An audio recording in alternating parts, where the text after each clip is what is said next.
Hi everyone, this is Ryan. Welcome back to this presentation on my DNA ancestry as the results are in. In presentation 22B, in reverse, Danny said this.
And in presentation 9B, Danny said,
So after that and multiple other recordings of budgies mentioning my ancestral past, I decided to pay for a DNA test.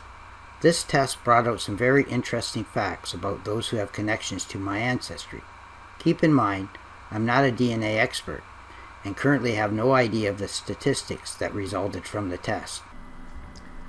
So the first thing I'd like to mention is that I sent my DNA in to CRI Genetics, which is one of the apparently one of the better clinics for sampling DNA, and they received my sample around the 16th of September, 2019, and this is just a confirmation that they received my sample. So I have no idea. The only thing I know about my grandfather, and as far as on my mother's side, is that he came from Hungary early in the early 1900s, and the same with my grandfather on my dad's side, whose last name was Reynolds. And my grandfather on my mom's side, last name was Cadman, as I mentioned before. So I have no idea. We basically haven't done any back checking because it's been very difficult to do that.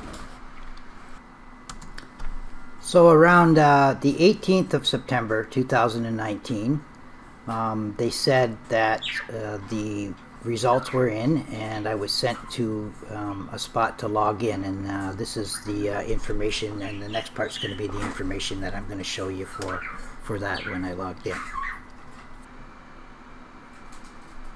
So I'm logged in now to CRI Genetics. There's my name and the kit number, and what I bought was the recent analysis, the advanced analysis. I got an advanced timeline free, a maternal haplo, a paternal haplo, and a famous people. So I'm going to view the report now for the recent analysis.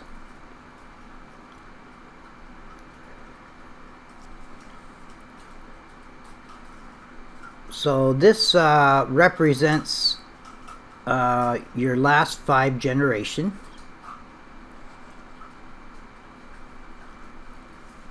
And it should closely match what your parents and grandparents may have told you about their heritage. I really didn't hear too much at all about my my grandparents' heritage. So let's start down at the bottom here. Apparently, I've got 15% from Southern Central Slavic, 13% from Italy, 37% from Germany, 16% from British Isles. So I'm basically about 37% German, which I never knew at all before. So let's now go to the advanced analysis.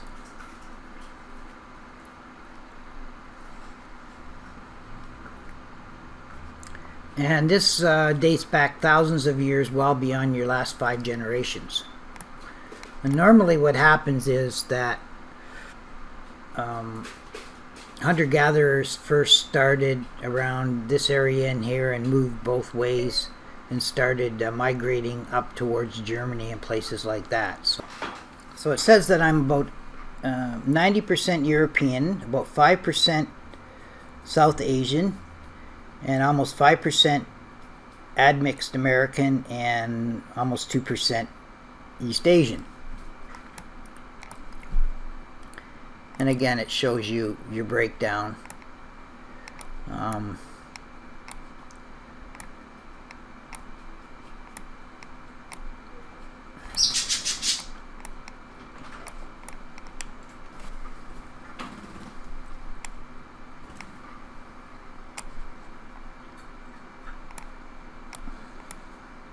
Okay, there's not really too much you can learn off that, except that your gives you an idea of what your percentages are. Now the advanced timeline is next. I'm trying to make this as quick as possible as well. So this starts off with me, and it goes back 61 generations, which would be 455 AD. And again, mostly it's Northwestern European, Japanese, some Japanese, Guardian Indian. What they do is they match certain chromosomes to yours, which indicates that you have some connection. And if I go back, it's mostly Northwestern European and Northern European. A little bit of Peruvian in there. A little bit of Puerto Rican, which I didn't even see on the last one.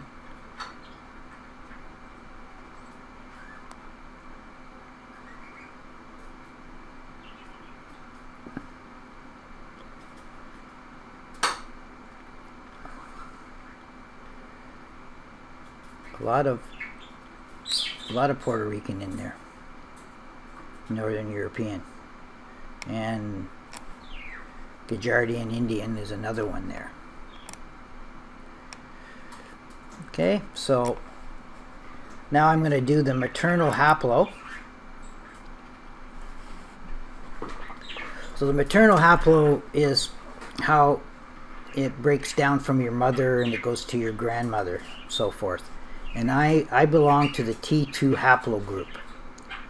Now the MT is where the first E was supposed to have been born. And there's a little display here. It shows you how they migrated throughout the different groups. So I'm going to play that. Went to L3, to N, to R, JT, and then T2. So if we take a closer look at T2,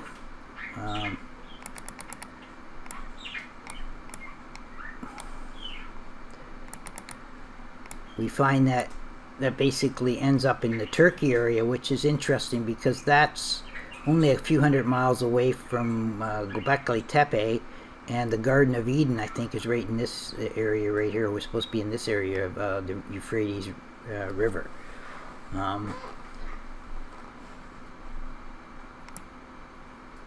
And I can click any one of them to find out more about them as well. So the T2 group have been determined to originate from the region of Turkey.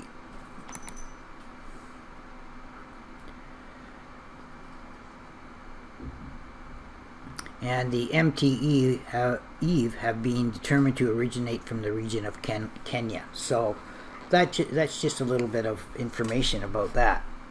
Now let's go down to the paternal haplo.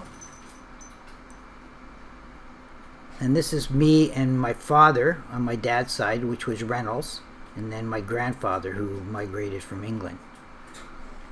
And originally I didn't get this, but I paid for the extra to get that. And in that group, I am an L1. Let's play that, see how that works out.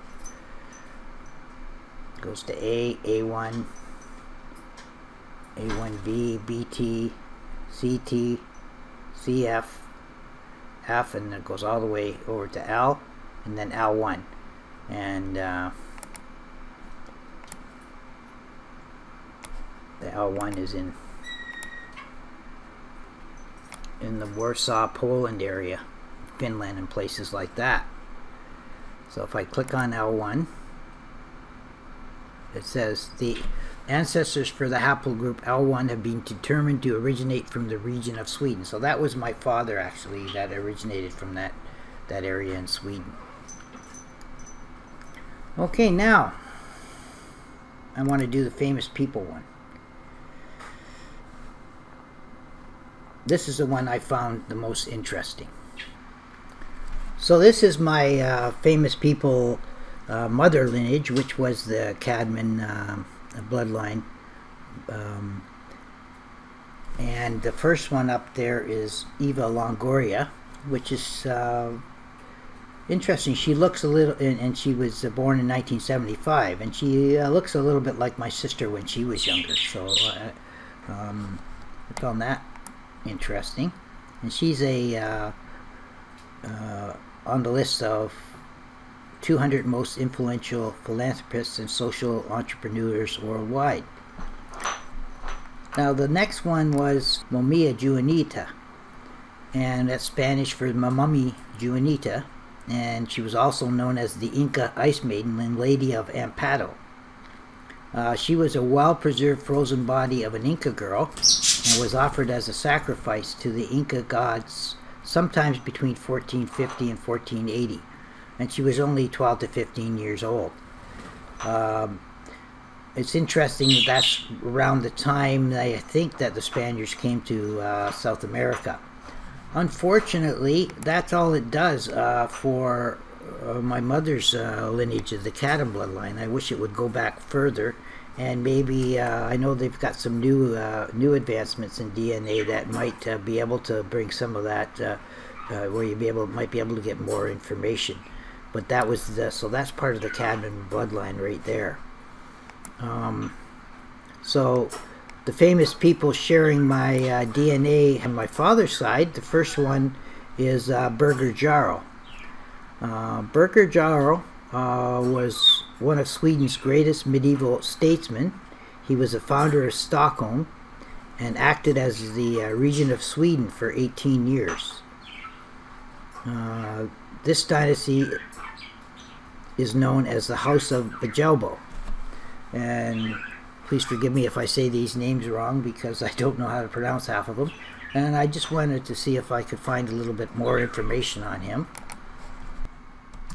So I did a search and mostly found from Wikipedia on a couple of things about Birger. So we know that he was the regent of Sweden. And I found this interesting. He died in 1254, and I think his father,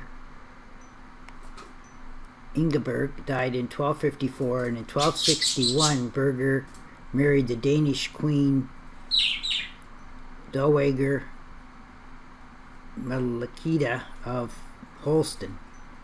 And Birger died on the 21st of October, 1266.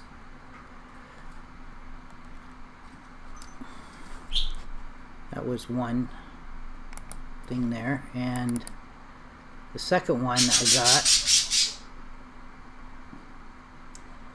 was in 1248, Birger Jarl made a new campaign and built the fortress Tavasti. And in 1293, under the reign of young King Birger, the Swedish Chancellor Torkel Knutsson completed the conquest of the whole country, built the fortress of Wyberg, moved the episcopal see from Lendemäki to Abo, and made Finland a Christian province. So he was kind of involved in Sweden's Christianity as well. Moving on from that, the next and I found the most interesting was Emanuel Swedenborg, who was a Swedish scientist, a philosopher, theologian, revelator, and mystic. Now, going to some of his stuff, he's got quite a bit on him.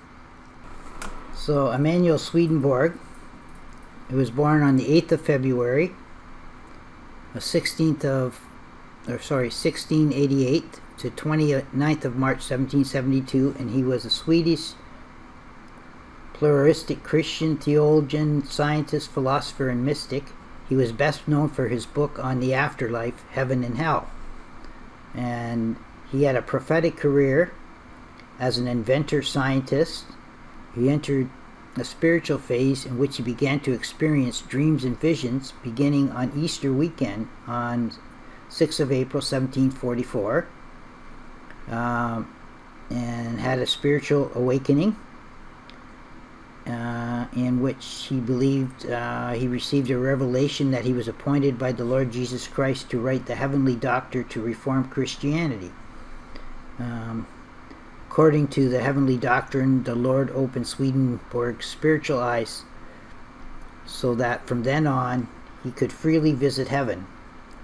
And it says hell here too, which I tend to question.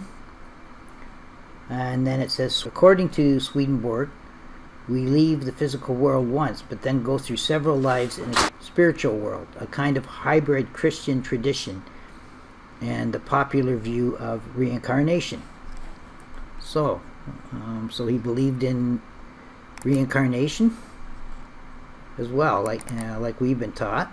The next interesting thing, he followed this person named Jasper,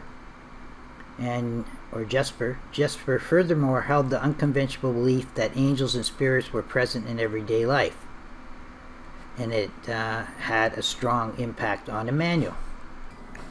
There's quite a few interesting things in this one, saying that he was way ahead of his time.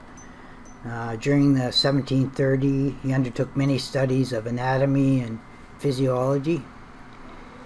He had the first known anticipation of the neuron concept, and it wasn't until a century later that science recognized the full significance of the nerve cell. He also understood a lot about the cerebral cortex and the nervous system. In the 1730s, he became increasingly interested in spiritual matters and was determined to find a theory to explain how matter relates to spirit. And Swedenborg's desire to understand the order and the purpose of creation first led him to investigate the structure of matter and the process of creation itself. In 1743, at the age of 55, Swedenborg requested a leave of absence to go abroad. His purpose was to gather some material for the Regnum Animal, the animal kingdom, a subject on which books were not really available in Sweden, and the aim of the book was to explain the soul from an anatomical point of view. He had planned to produce about 17 volumes. Swedenborg experienced many different dreams and visions, some greatly pleasurable, others highly disturbing. So he translated dreams and visions as well. In the Universe, it is stated that he conversed with spirits from Jupiter, Mars, Mercury, Saturn, Venus, and the Moon, as well as spirits from planets beyond the solar system. From the encounters, he concluded that the planets of our solar systems are inhabited, and that such an enormous undertaking as the universe could not have been created for just one race on a planet or one heaven derived from its properties per planet. Many heavenly societies were also needed to increase the perfection of the angelic heavens and heaven to fill in deficiencies and gaps in other societies. He argued, what would this be to God, who is infinite, and to whom 1,000 or tens of thousands of planets, and all of them full of inhabitants, would be scarcely anything. Swedenborg and the question of life on other planets has been extensively reviewed elsewhere. So he believed in UFOs and all kinds of things that are happening nowadays.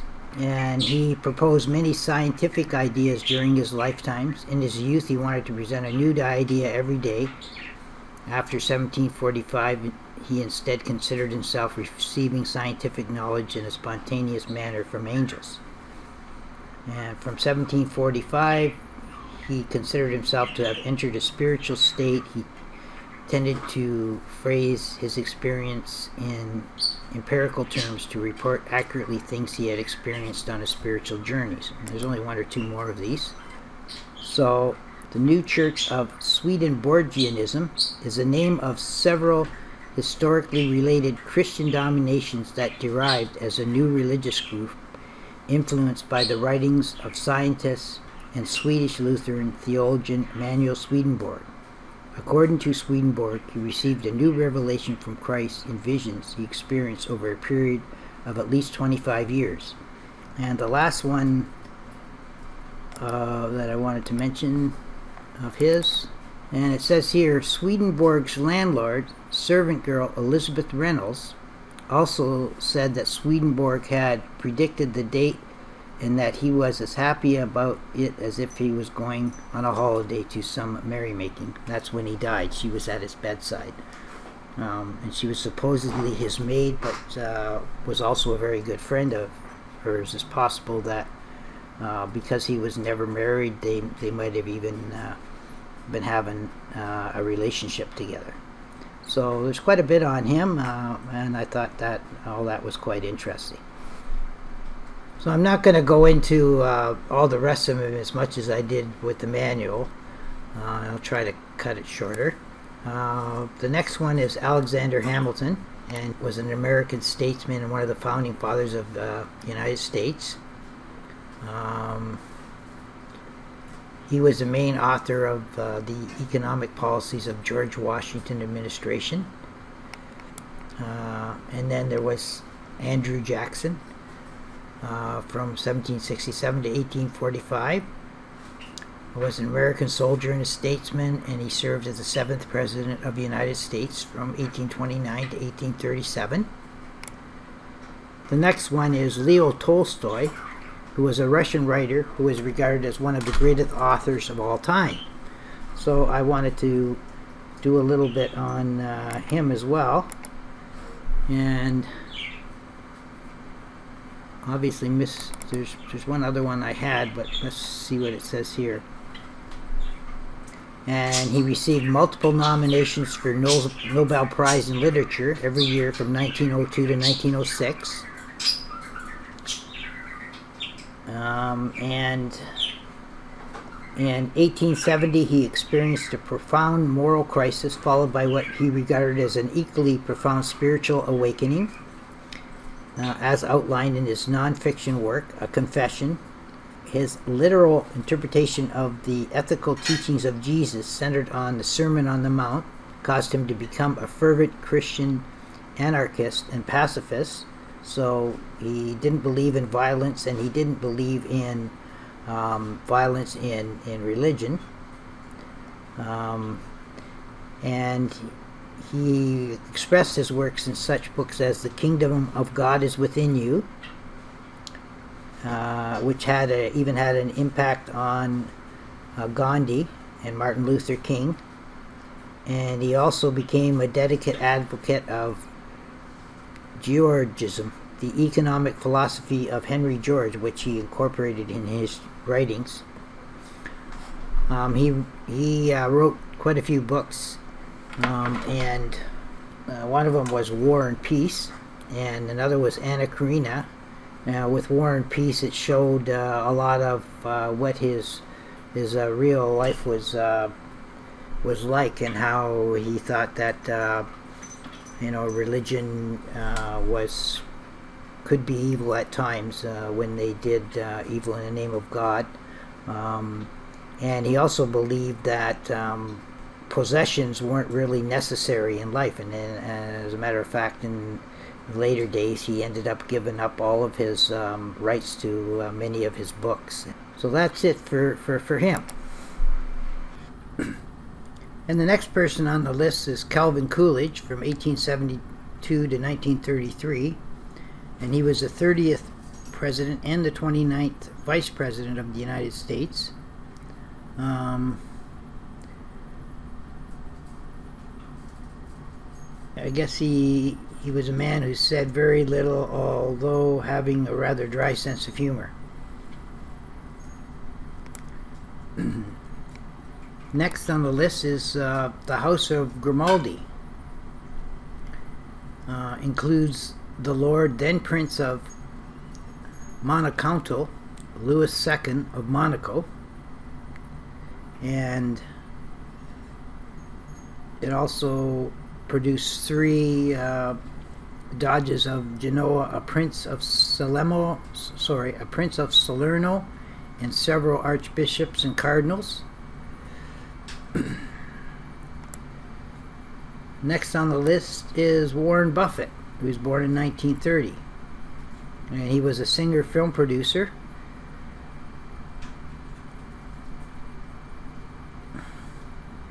I guess he was a multi-billionaire. And then Kenneth Leon Nordfeld is a professor of Armatus in physics department at Montana State University and senior researcher specializing in relativistic theories of gravity. Then there's Bill Clinton, 42nd President of the United States.